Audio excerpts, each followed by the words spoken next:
نحمدہ ونصلی علی رسولہ الکریم۔ عزیزان محترم، میں محمد اسلم ڈوڈے، چیئرمین لبرل پارٹی پاکستان آپ سے مخاطب ہوں، اور آپ دیکھ رہے ہیں Liberal Party Pakistan YouTube channel. پیش خدمت ہے پروگرام لبرل نظام حکومت۔ عزیزان محترم، ہمارا آج کا موضوع ہے سابقہ موضوع کی طرح ریاست کے مقاصد، اور عنوان ہے جدلیاتی لبرل ریاست کے فرائض۔ عزیزان محترم، آپ کو پتہ ہے کہ ہمارا یہ موضوع ریاست کے مقاصد کافی عرصہ سے چل رہا ہے۔ دراصل میں اس بات کی خواہش رکھتا ہوں کہ ریاست کے مقاصد کے حوالہ سے آپ لوگوں کو مکمل طور پر آگاہی مہیا کی جائے۔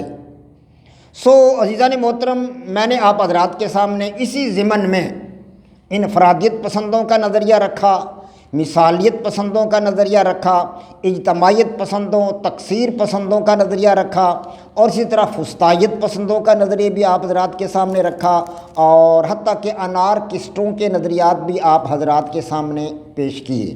اسی طرح میں نے اپنا ذاتی نظریہ جدلیاتی لبرل نظریہ بھی آپ حضرات کے سامنے رکھا، جو ایک لبرل ریاست کی تعمیر کے لیے سامنے رکھا جاتا ہے۔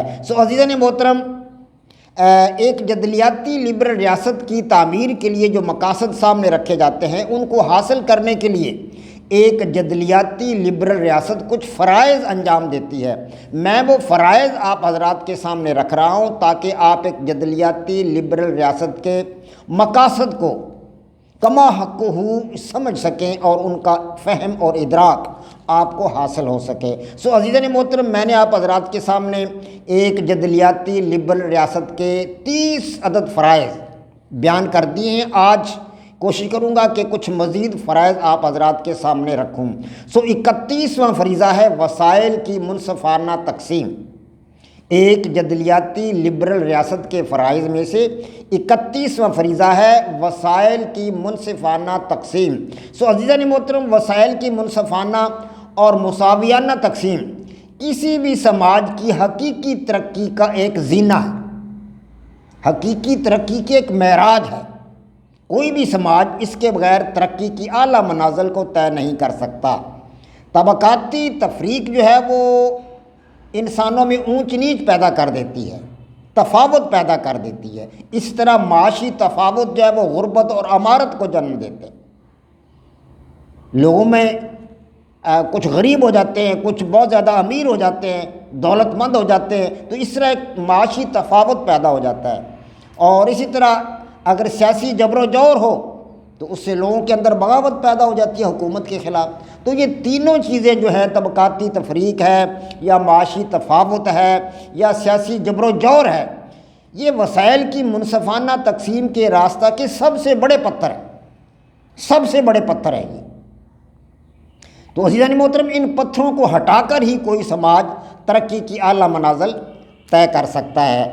تو ایک جدلیاتی لبرل ریاست وسائل کی منصفانہ تقسیم کرتی ہے، اور منصفانہ تقسیم کے لیے ان پتھروں کو ہٹانے اور سماج کو مساویانہ بنیادوں پر استوار کرنے کا مصمم ارادہ رکھتی ہے، اور اس مقصد کے لیے اپنی تمام تر کوششوں اور کاوشوں کو بروئے کار لانے کے لیے پرعزم ہے۔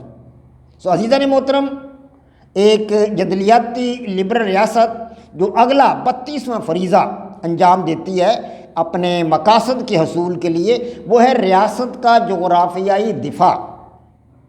ریاست کا جغرافیائی دفاع۔ عزیزان محترم، دشمن طاقتور ہو تو حملہ کر کے ریاست کی آزادی اور خود مختاری کو نقصان پہنچا سکتا ہے، وہ ریاست کو اپنا نشانہ بنا سکتا ہے، اور ریاست کے عوام پر اپنی دسترس قائم کر سکتا ہے۔ بیرونی سطح پر بھی وہ ایسا کر سکتا ہے، اور اندرونی سطح پر بھی وہ ملک کے ریاست کے نظام کو چیر پھاڑ کے رکھ سکتا ہے، اس کے اندر صلاحیت ہوتی ہے۔ اور اگر دشمن طاقتور ہو تو وہ اندرونی طور پر بھی اور بیرونی طور پر بھی ریاست کو اس سے زیادہ بھی نقصان پہنچا سکتا ہے۔ تو عزیزان محترم، ایک جدلیاتی لبرل ریاست کے لیے لازم ہے کہ وہ کسی کے ساتھ دشمنی اور عداوت کی پالیسی اختیار نہ کرے۔ ایسا کرنے سے ریاست کو کسی بھی وقت نقصان پہنچ سکتا ہے۔ تو عزیزان محترم، دنیا کے تمام ممالک کے ساتھ اچھے روابط رکھنا، دوستانہ تعلقات روا رکھنا ایک جدلیاتی لبرل ریاست کا ایک لوازمہ ہے، اس پر لازم ہے کہ وہ ایسا کرے۔ کسی ملک کے ساتھ، کسی ریاست کے ساتھ دوستی، دشمنی، عداوت، نفرت، کدورت یا کسی قوم کے ساتھ ایسے رویے، ایسے جذبات کا اظہار ہرگز نہ کیا جائے، اور نہ ہی ایک جدلیاتی لبرل ریاست ایسا کرتی ہے۔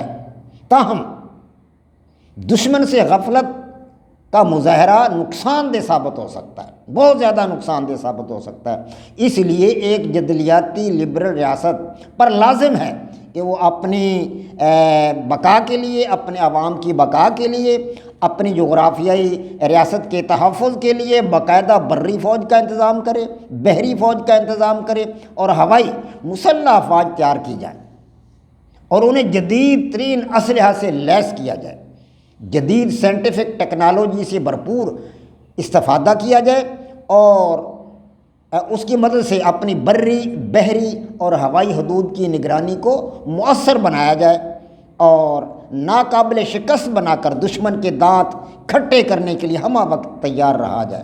وما علینا الا البلاغ۔ پاک فوج زندہ باد، پاکستان پائندہ باد۔